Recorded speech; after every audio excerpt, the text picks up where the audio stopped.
Hello दोस्तों, स्वागत है आपका अपने यूट्यूब चैनल प्रिया जीएस एकेडमी में। पीवाईक्यू प्रश्नों की श्रृंखला स्टार्ट हुई थी। 2024 के पीवाईक्यू हम सॉल्व कर रहे थे।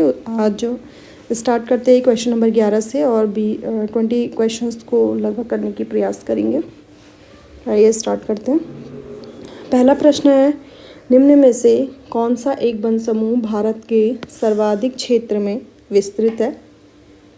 तो आंसर रहने वाला है उष्णकटिबंधीय शुष्क पर्णपाती वन।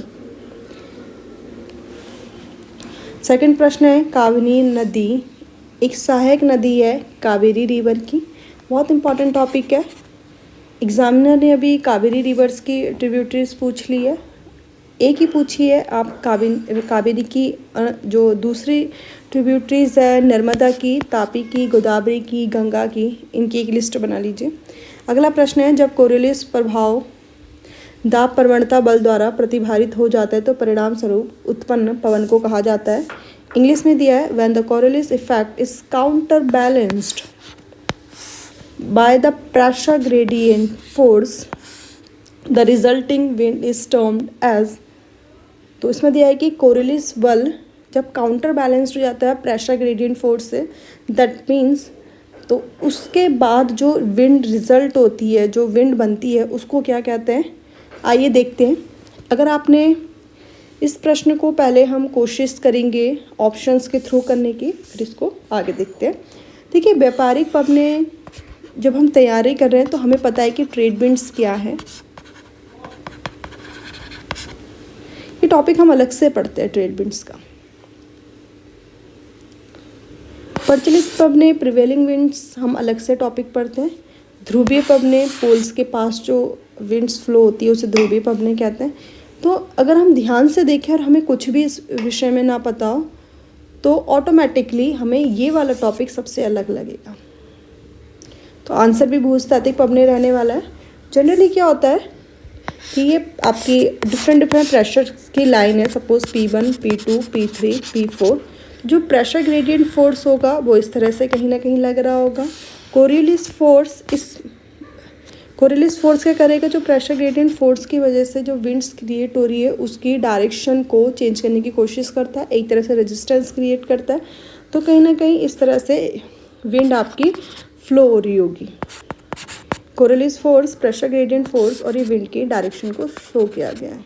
लेकिन एक ऐसी स्थिति, एक आइडियल स्थिति, एक आदर्श स्थिति जहाँ पर प्रेशर ग्रेडियंट फोर्स को काउंटर बैलेंस करता है कोरियोलिस फोर्स, या बोला जाए कोरियोलिस फोर्स को काउंटर करता है आपका प्रेशर ग्रेडियंट फोर्स, और जो विंड्स होती हैं वो बिल्कुल समांतर फ्लो करने लगती है। यहाँ पे एक डायरेक्शन में फ्लो है लेकिन यहाँ पे क्या है?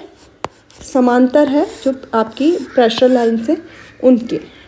तो एक आदर्श स्थिति है ये आपके ऊपरी एटमॉस्फेयर में होती है जहाँ फ्रिक्शन नहीं होता है, जहाँ घर्षण नहीं होता है। तो इस प्रश्न को करने के लिए आपको किसी विशेष नॉलेज की आवश्यकता नहीं थी। अगर आप ट्रेडिशनल वे में भी पढ़ते हुए व्यापारिक पवने, प्रचलित पवने और ध्रुवीय पवनों को साइड कर देते तो आप ऑप्शंस के थ्रू भी इस प्रश्न को सही करके जा सकते थे। आगे प्रश्न पढ़ते हैं, निम्न में से कौन सा स्थल जाड़ गंगा एवं भागीरथी नदी का संगम स्थल है? महत्वपूर्ण प्रश्न, और जो आपकी परीक्षाओं के लिए जो किताबें हैं, जो ट्रेडिशनल बुक्स हैं, उसमें इस तरह के प्रश्न नहीं थे। आंसर इसका भैरव घाटी, उत्तरकाशी। ये एक नया प्रश्न था जो देखने के लिए मिला। अगला है, उल्टा धुरा दर्रा निम्न में से किन हिमनदों के में से एक के समीप स्थित है? आंसर है मिलम हिमनद। अगला प्रश्न है, निम्न में से किसको परंपरागत रूप से उत्तराखंड में किसानों का सर्वोत्तम मित्र कहा जाता है? देखिए, इस प्रश्न में एक तरह का विरोधाभास है, प्रश्न में नहीं विकल्पों में, क्योंकि भीमल जो वृक्ष है वो भी किसानों का फ्रेंड है। कैसे? उसकी जो पत्तियां होती हैं, लीव्स होती है, जब वो आपकी मृदा में मिलती है, सॉइल में मिलती है तो फर्टिलाइज़र बनाती है। भीमल से ये लोग शैम्पू बना सकते हैं। भीमल का उपयोग इकोनॉमिकल वे में भी किया जा सकता है, आर्थिक रूप से भी किया जा सकता है। वैसी ओंक जो है वो आपके पानी को सुरक्षित रखता है, इसकी जड़ें जो होती है पानी को बांध के रखती है। सेम कि इसकी जो पत्तियाँ होती है वो भी अच्छा फर्टिलाइज़र बनाती हैं। तो भीमल और ओक दोनों ही प्रश्नों का उत्तर हो सकता है, बट मेरे हिसाब से भीमल को सही मानना चाहिए। गढ़वाल अगला है, गढ़वाल हिमालय में अधिक ऊंचाई वाले चरागाहों में अस्थायी आवासों को किस नाम से जाना जाता है? तो आंसर रहने वाला है खर्क। देखिए मैत जो पहाड़ी है वो समझते होंगे कि मैत का मतलब माइका होता है, तो ये शब्द तो वैसे ही हटाया जा सकता था। खादू और खड़साल जानकारी नहीं है, लेकिन जिसने कभी केदारनाथ खर्क पढ़ा होगा, खानचूला खर्क, तो अगर थोड़ा सा दिमाग लगाया जाए, वो बात अलग है कि क्लासरूम में बैठ के, एग्ज़ाम हॉल में बैठ के इस तरह से सोच पाना बहुत टफ है, बट अगर किसी को थोड़ा सा भी ध्यान रहा होगा बाई चांस लक बाय, तो खर्क इसका सही आंसर रहेगा। अगला है, भारत की जनगणना 2011 के अनुसार निम्न में से कौन सा कथन सत्य है? उत्तराखंड के उत्तरकाशी जिले में जनसंख्या घनत्व सबसे न्यूनतम है। बिल्कुल सही।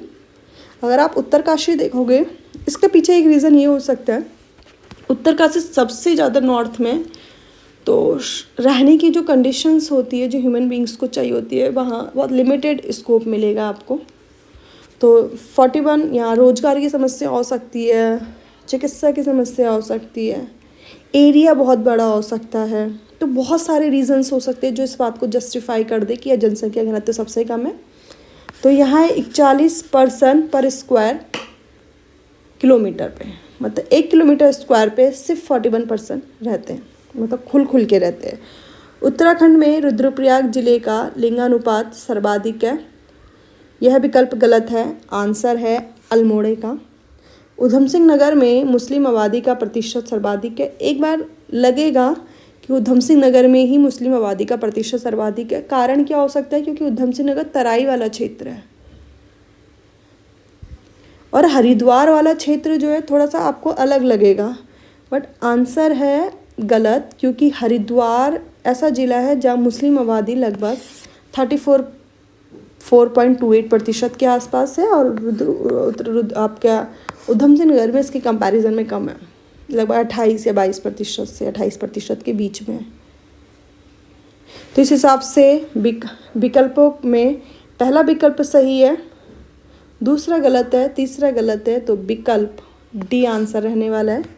उत्तराखंड में किस राष्ट्रीय पार्क को 2015 में प्रोजेक्ट टाइगर स्कीम में सम्मिलित किया गया?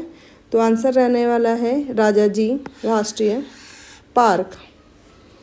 अगला प्रश्न है, कुल जनसंख्या में अनुसूचित जनजाति की जनसंख्या के प्रतिशत के अनुसार जिलों को अवरोही क्रम में सुव्यवस्थित कीजिए। सही विकल्प का चयन करें। तो आंसर है उधम सिंह नगर, देहरादून, पिथौरागढ़, चमोली। यहाँ से एक प्रश्न, एक जो फैक्ट्स निकल के आते हैं वो ये निकल के आते हैं कि सेंसस से प्रश्न बनते हैं, कुछ नहीं तो 2 से 3 प्रश्न कम से कम इस टॉपिक से आते हैं। तो थोड़ा सा याद करना ट्रिकी है, क्योंकि सारे के सारे विकल्प एक जैसे ही नज़र आते हैं, बट किसी भी तरह से इनको याद करना महत्वपूर्ण बनता है। मैं इसके लिए वीडियो लेकर आऊँगी ट्रिक्स के माध्यम से कैसे इनको याद करें। इस श्रृंखला को यहीं रखते हैं। 21 से प्रश्नों की 21 से 30 तक जो प्रश्न होंगे वो अगली वीडियो में लेकर आएंगे। Thank you.